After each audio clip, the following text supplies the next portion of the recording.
সবাইকে, আশা করি সবাই ভালো আছেন।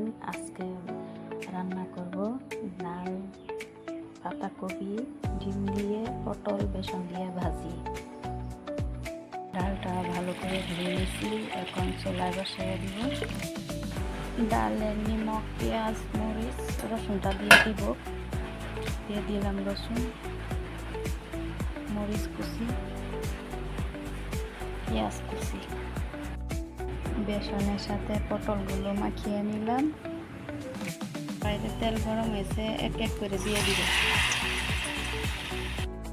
পটল ভাজি হয়ে গেছে, এখন নামিয়ে নিব। পুরন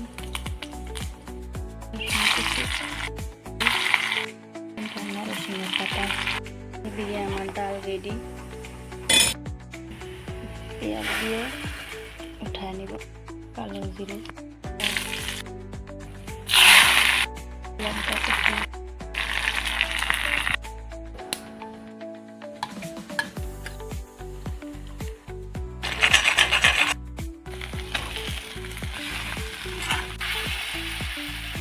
রান্না আমার কমপ্লিট। ভালো লাগলে লাইক, কমেন্ট, শেয়ার, সাবস্ক্রাইব করতে ভুলবেন না। আশা করি সবাই সাবস্ক্রাইব করবেন। দেখা হবে আরও এক ভিডিও।